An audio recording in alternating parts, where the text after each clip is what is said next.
The morning the royal carriage arrived, the entire mansion of House Raventon was in chaos.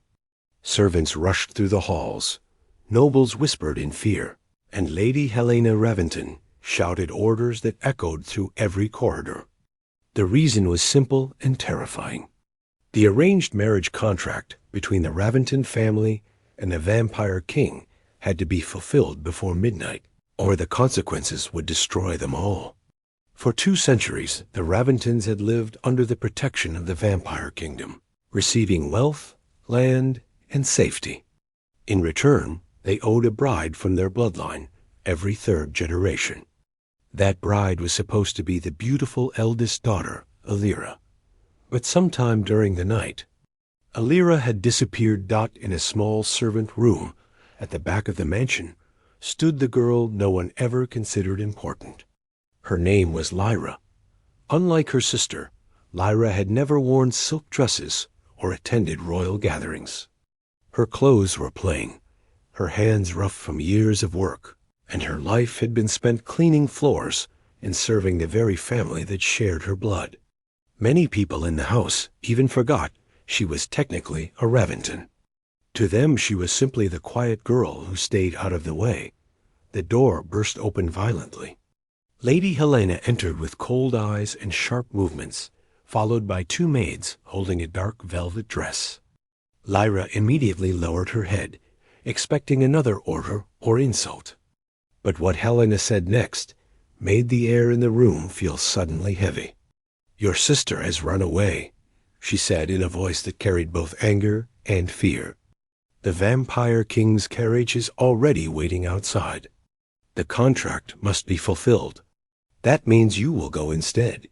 For a moment, Lyra thought she had misunderstood. Replace her sister?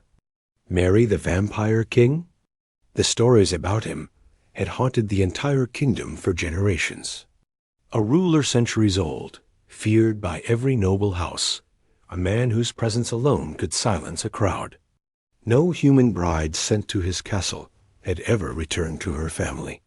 Lyra's heart pounded, but she knew refusing was not an option. In this house she had never been allowed to make choices. Within minutes, the maids forced the velvet dress over her simple clothes.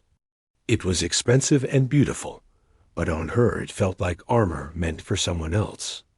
The carriage outside was enormous, black as night, its doors marked with the silver crest of the vampire crown. Soldiers stood around it silently, their eyes glowing faintly under their helmets. The entire courtyard had gone quiet as Lyra stepped outside. Whispers spread among the servants. Everyone knew she was not the chosen bride. Everyone knew she was only a replacement. Lyra climbed into the carriage without speaking. The journey to the vampire capital lasted hours, and during that time she stared silently out the window as forests and mountains passed by. Fear sat heavily in her chest, but beneath that fear was something else. For the first time in her life, she was leaving the place that had treated her like nothing. By nightfall, the carriage arrived at the enormous gates of Blackthorn Palace. The castle rose from the mountains like a shadow carved from stone, lit by hundreds of golden torches. Inside the great hall, dozens of nobles and vampire lords had gathered to witness the arrival of the human bride, promised in the ancient contract. The massive doors opened slowly, and Lyra stepped inside. At the far end of the hall stood the ruler of the Vampire Kingdom, the Vampire King himself. Tall, pale, and impossibly calm, he watched her approach with unreadable eyes. The entire hall held its breath. Everyone expected the king to react with anger when he realized the wrong bride had been sent. But when Lyra finally stood before him, the king did something no one expected. He looked directly into her tired eyes. And instead of rejecting her, he spoke quietly. "Interesting," the Vampire King said. And in that single moment, the fate of the unwanted girl began to change. After the king's unexpected words echoed through the great hall, silence fell across the palace like a heavy curtain. The nobles who had gathered to witness the arranged marriage looked at one another with confusion. Everyone in the vampire kingdom knew how strict the ancient contracts were, and everyone also knew that the Raventon family had promised their eldest daughter. Yet the girl standing before the throne was clearly not the noble beauty they had heard about. Her dress was elegant, but worn awkwardly on her thin frame, and her hands still carried faint marks from years of labor. She looked more like a servant than a bride meant for the ruler of an immortal kingdom. Lyra kept her eyes lowered, unsure of what would happen next. Her heart beat loudly in her chest as she waited for the king to order her removal. Instead, the vampire king slowly stepped down from his throne platform. The movement alone made several nobles straighten nervously. When he stopped in front of her, the height difference made Lyra feel even smaller. His presence was cold, yet strangely calm, like standing near deep winter air. "You are not the daughter they promised," he said in a quiet voice that carried through the entire hall. Lyra knew lying would only make things worse. "No, your majesty," she answered softly. "My sister was meant to come, but she ran away." Whispers immediately spread across the court. Some nobles looked offended by the insult to the royal contract, while others seemed amused by the situation. Lyra expected anger from the king, but instead he simply studied her face for several seconds. His eyes moved briefly to the faint scars on her hands before returning to her eyes again. Something unreadable passed across his expression. "The contract requires a daughter of Raventon blood," he finally said. Lyra nodded slowly. "I am one." Another wave of murmurs filled the room. Many vampires clearly believed the king would reject the substitute and punish the Raventon family for breaking their promise. But the king surprised them again. Without raising his voice, he turned toward the nobles watching from both sides of the hall. "The contract is fulfilled," he announced. Shock spread across the entire gathering. Some nobles looked displeased, others confused, but no one dared challenge the decision directly. The royal decree meant the human girl was now officially bound to the king's household. Lyra barely had time to process what had happened before. Palace attendants approached her. They guided her out of the great hall and into the deeper corridors of Blackthorn Palace. The castle was far larger than anything she had ever seen. Endless hallways stretched through the stone structure, decorated with ancient paintings, silver statues, and tall windows that revealed the moonlit mountains outside. Despite the beauty of the palace, the atmosphere felt cold. Servants and guards watched her quietly as she passed, their expressions uncertain. Some clearly wondered why the king had accepted such an ordinary, human girl. Eventually, she was taken to a large guest chamber prepared for royal brides.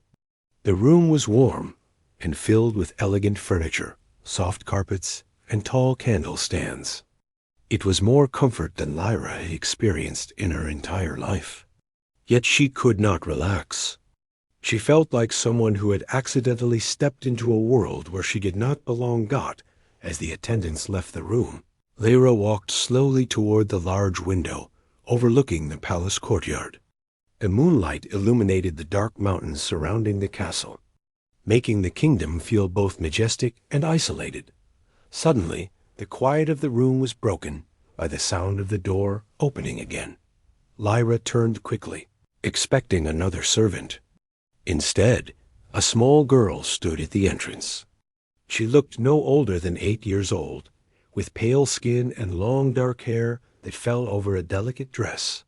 Her eyes were bright crimson, marking her clearly as a child of vampire blood. The girl stepped cautiously into the room, studying Lyra with curiosity. "You're the new bride," she said softly. Lyra blinked in surprise. "Yes." "I think so." The girl walked closer, examining her carefully before speaking again. "They always send beautiful noblewomen," she said. "But you don't look like them." Lyra felt embarrassed, but managed a small smile. "That's probably because I'm not." For a moment, the young vampire princess simply stared at her.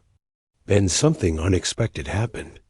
Instead of showing coldness like the adults in the palace, The girl gently reached for Lyra's hand.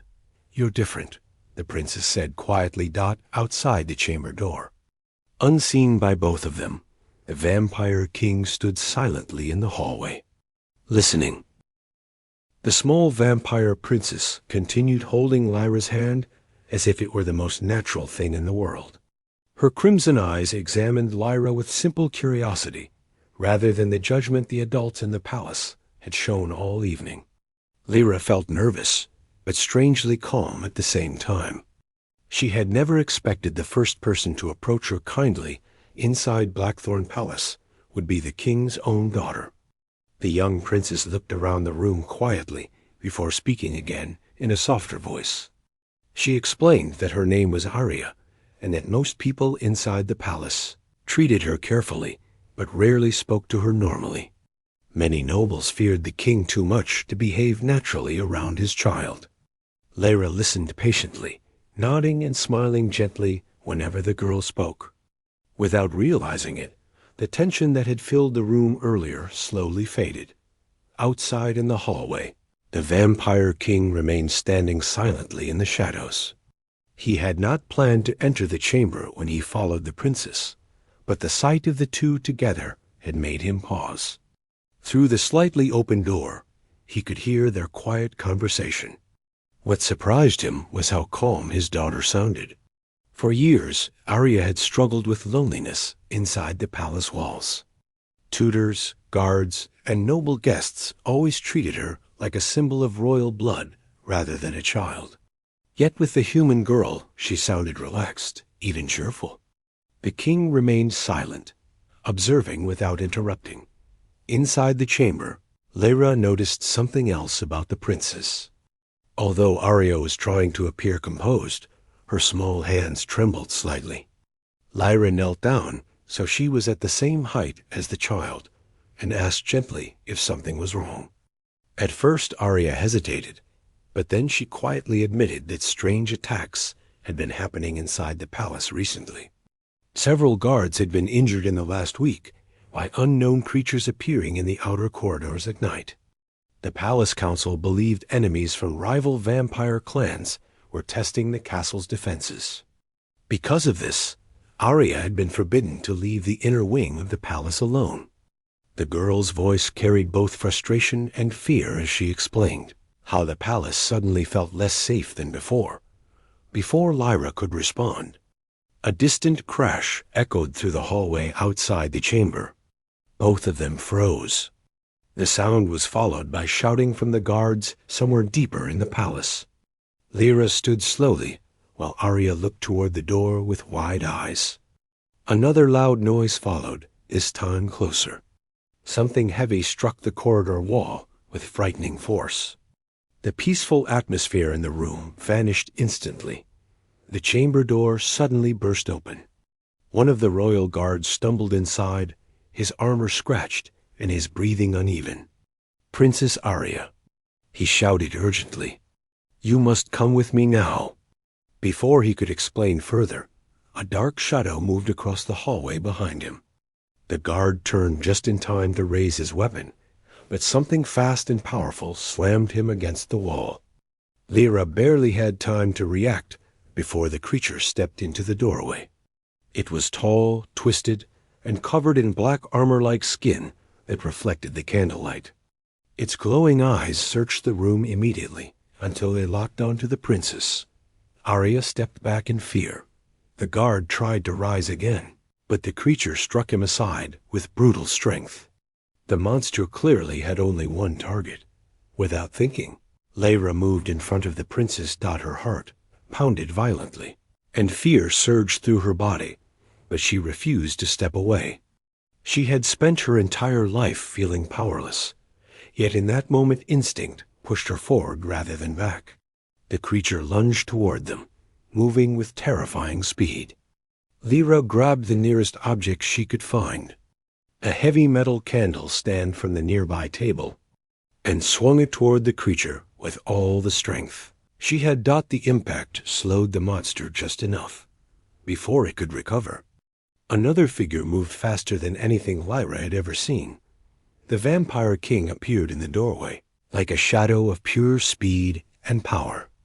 In one swift movement, he caught the creature by the throat and hurled it across the corridor with overwhelming force. The sound of stone cracking echoed as the monster crashed into the wall. Silence followed. Lyra was still standing in front of the princess. Breathing heavily, the candle stand shaking in her hands. For several seconds, the king did not speak. His crimson eyes moved slowly from the defeated creature to the human girl who had placed herself between danger and his daughter.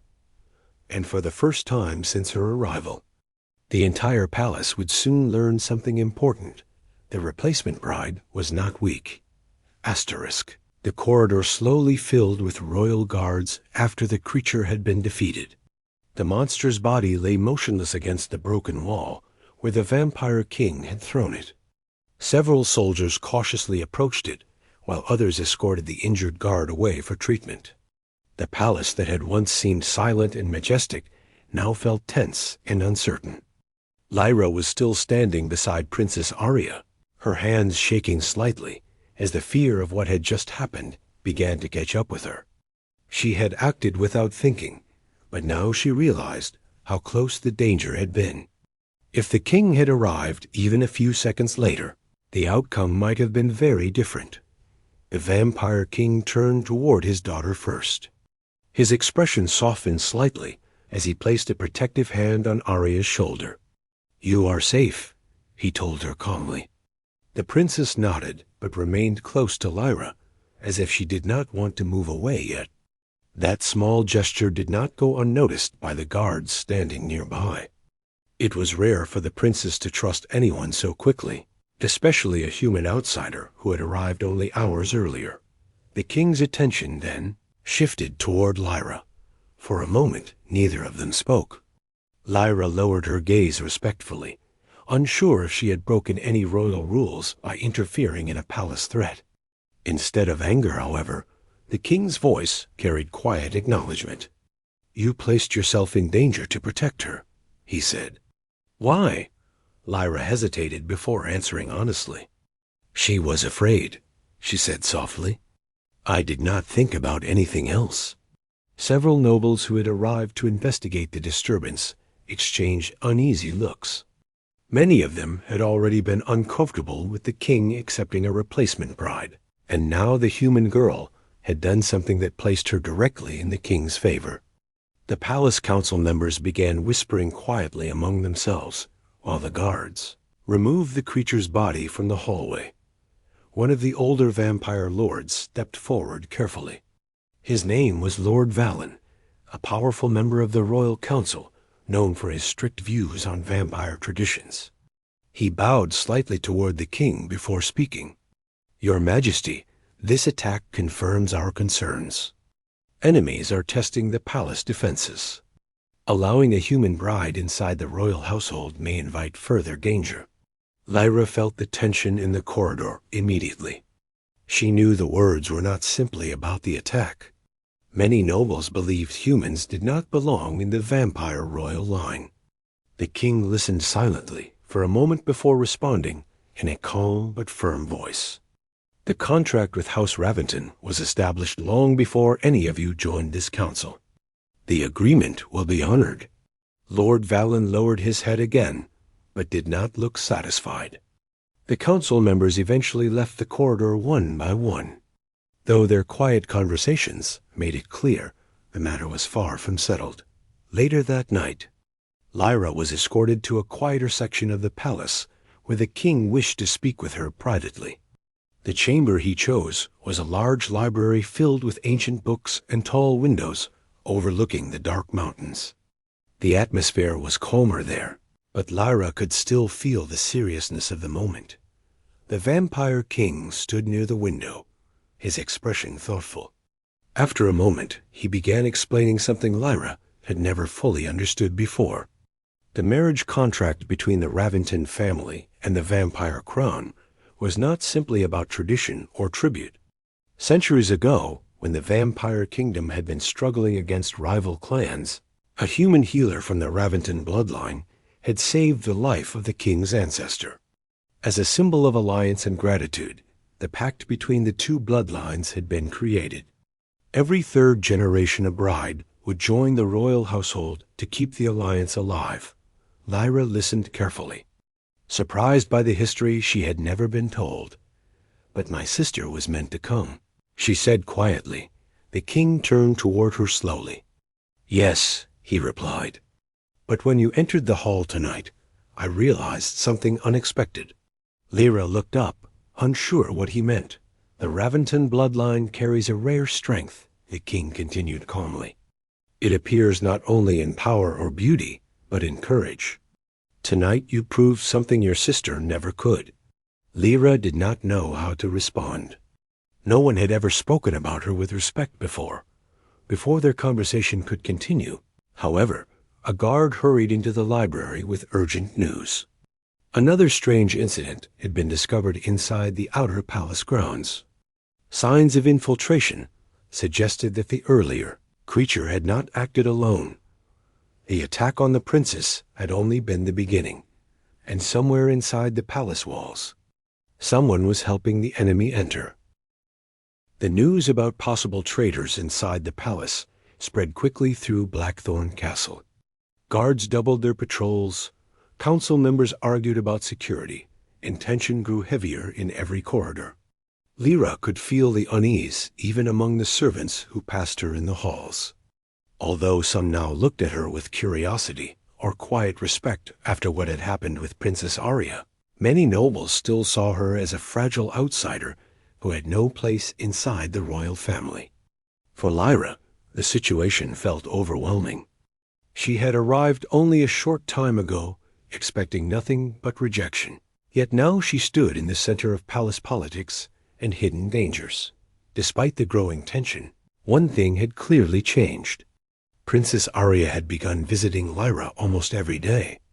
The young vampire princess seemed happier in Lyra's presence than she had been with most of the palace tutors and attendants.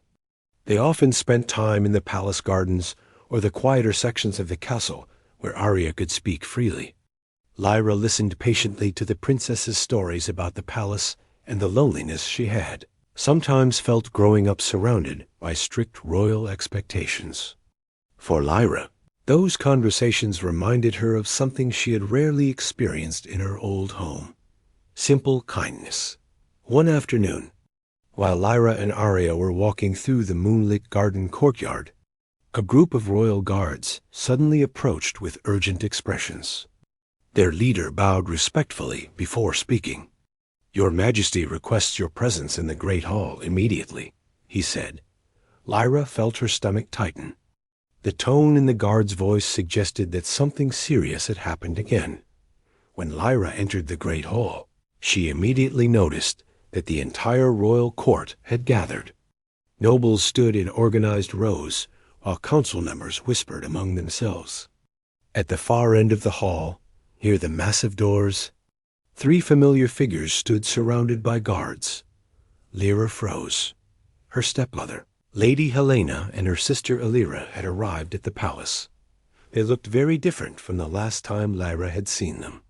Their clothing was elegant as always, but their confident expressions had been replaced with forced politeness. Lady Helena stepped forward first, bowing dramatically toward the vampire king, who sat calmly on his throne. "Your Majesty," Helena began in a carefully respectful voice, "we have come to correct a terrible misunderstanding. The girl you accepted as your bride was never meant to represent the Raventon family." Lyra felt the entire hall grow quiet. Helena continued speaking smoothly. "My eldest daughter, Lyra, was always the rightful bride promised by the contract. Unfortunately, she was frightened by the sudden arrangements. But now we have come to restore the proper order." Lyra stepped forward beside her mother, lowering her eyes modestly, as if she had simply made a small mistake. Lyra could barely believe what she was hearing. Only days ago, her sister had fled to save herself from the marriage, leaving Lyra to face the consequences. Now that they realized the vampire king had accepted the arrangement peacefully, they had returned hoping to reclaim the position. The court watched the scene with interest. Many nobles had already questioned the king's choice of a human bride who had lived like a servant. Some of them clearly expected the king to replace Lyra with the more traditionally noble daughter, the vampire. King remained silent for several moments before finally speaking.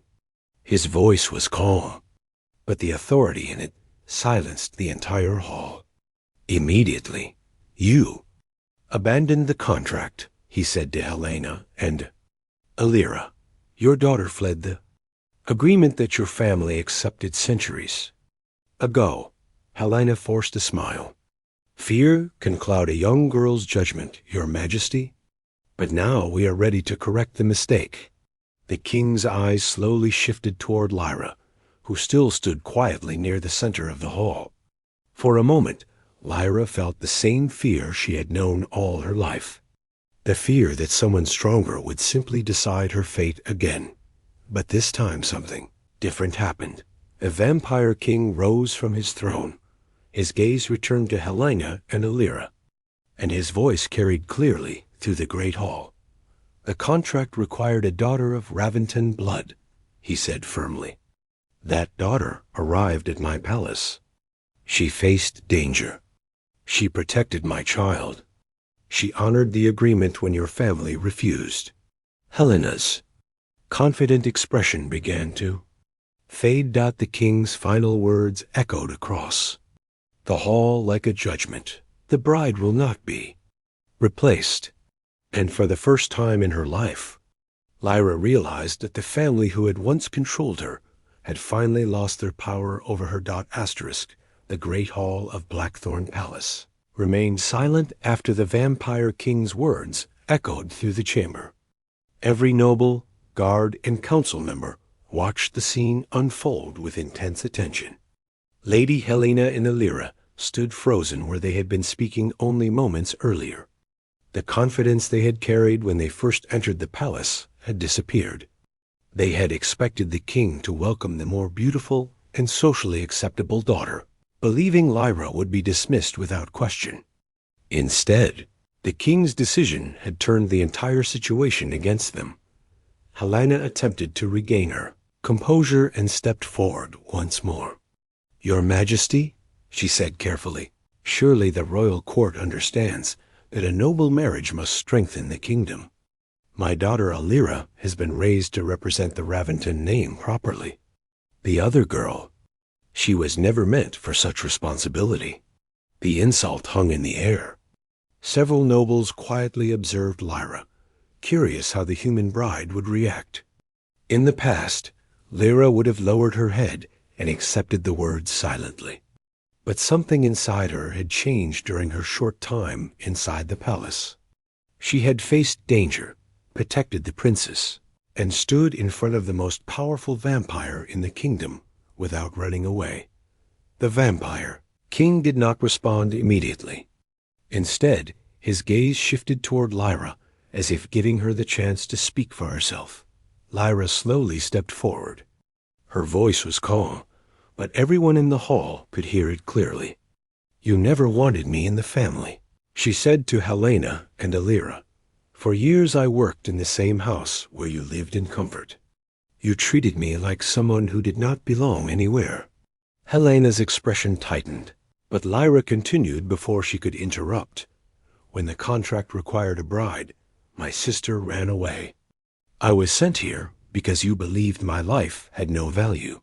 Lyra paused for a moment, letting the truth settle across the hall. But I came anyway. I honored the agreement that you abandoned. The nobles listened carefully, many of them now seeing the situation in a different light.